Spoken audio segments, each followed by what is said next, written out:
അപ്പോ ഇന്നത്തെ കളി കണ്ടവർക്ക് എജ്ജാതി കളിയായിരുന്നു അൽ നാസർ ഇന്നലെ നടത്തിയെന്നറിയോ? എന്തൊരു പെർഫോമൻസ് ആയിരുന്നു അറിയോ? പക്ഷേ ഗോൾ ലീഡ് ചെയ്യാൻ ഒരുപാട് ബുദ്ധിമുട്ടുന്നത് നമ്മൾ കണ്ടിട്ടുണ്ട്. അൽ നാസർ 25ഓളം ടോട്ടൽ ഷോട്ടുകൾ, 10ഓളം ഷോട്ട് ഓൺ ടാർഗറ്റുകളാണ് ഇന്നലെ അൽ നാസർ നടത്തിയത്. അപ്പോൾ ഗോൾ ലീഡ് ചെയ്യാൻ മാത്രം ഒരുപാട് ബുദ്ധിമുട്ടി ഇന്നലെ അൽ നാസർ. അവസാനം ഇഞ്ചുറി ടൈമിൽ സിമാക്കിന്റെ ഒരു ഹെഡിൽ ലീഡ് ചെയ്യുന്നത് അവസാനമായിട്ട്. ഇന്ന് ഡ്രോയിൽ അവസാനിക്കേണ്ട കളി സിമാക്കൻ അൽ നാസറിന്റെ രക്ഷകനായി.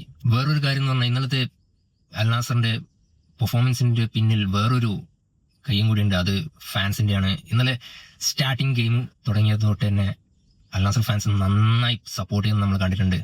അത് പ്ലേയേഴ്സിനെ നന്നായി ബൂസ്റ്റ് ചെയ്തു എന്ന് തന്നെയാണ് ഇന്നലത്തെ കളിയിൽ ഞാൻ കണ്ട ഒരു കാഴ്ച. അത് വളരെ നന്നായിരുന്നു. ഇന്നലത്തെ കളിയിൽ അൽ നാസറിന്റെ പെർഫോമൻസിൽ റൊണാൾഡോ ഉണ്ടായിരുന്നെങ്കിൽ എന്ന് ആലോചിച്ചു പോയി. എന്തോരം ചാൻസുകൾ അറ്റ്ലീസ്റ്റ് ഒരുപാട് ഏകദേശം 6-7ഓളം ഗോൾ ലീഡ് ചെയ്യാൻ പറ്റിയ ഒരു ചാൻസുകളൊക്കെ അൽ നാസറിന് കിട്ടിയിരുന്നു. ഇന്നലത്തെ നിയോം എസ്സിയുടെ ഗോൾ കീപ്പറെ സമ്മതിക്കണം. ഒരുപാട് സേവിങ്സ് എടുത്തി പുള്ളി, അത് അപ്രിഷിയേറ്റ് തന്നെ ചെയ്യണം. ഹംദാൻ എന്ന സ്ട്രൈക്കർ ആയിരുന്നു, പക്ഷെ പുള്ളിക്കാരനും ചാൻസ് കിട്ടി, പുള്ളി 2-3 പുറത്തടിച്ച് കളഞ്ഞു.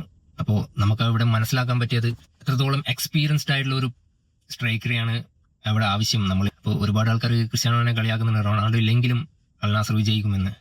അപ്പോൾ ഇന്നലത്തെ കളിയോടെ മനസ്സിലാക്കിയാൽ മതി റൊണാൾഡോയുടെ ഇമ്പോർട്ടന്റ് എത്രയാണെന്ന് അൽ നാസറിന്.